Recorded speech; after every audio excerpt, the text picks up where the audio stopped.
Welcome to the slop farm. Enjoy the video. You start by powering off the watch and removing the band so nothing obstructs access. Next, heat the display edge evenly until adhesive softens. You want pliable glue, not melted parts. Use a suction cup and thin picks to create a small gap. Once one corner lifts, slide a pick around to loosen adhesive. Work slowly and keep steady pressure. If you rush, you can tear the display cable beneath. Make sure to note screw and part positions as you proceed.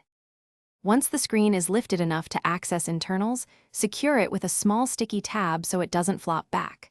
Locate the tiny bracket screws over the display connector, remove them in order and set screws aside in a labeled tray. Use a plastic spudger to lift the connector latch and gently disconnect the display cable. Metal tools can damage contacts, so avoid them. After separation, peel remaining adhesive carefully and clean the bezel. You position the replacement screen, align the display cable, and latch the connector before closing. This prevents pinched cables.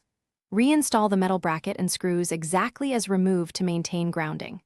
Apply the pre-cut adhesive strips, press the screen down evenly from center outward, and allow the adhesive to set. Power on and test touch, display, sensors, and haptics. If the screen is unresponsive or shows artifacts, power off, reopen, and reseat the connector while checking for debris or bent pins.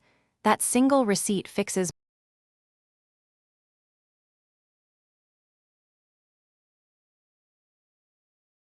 Thanks for watching. Consider subscribing if we helped you today.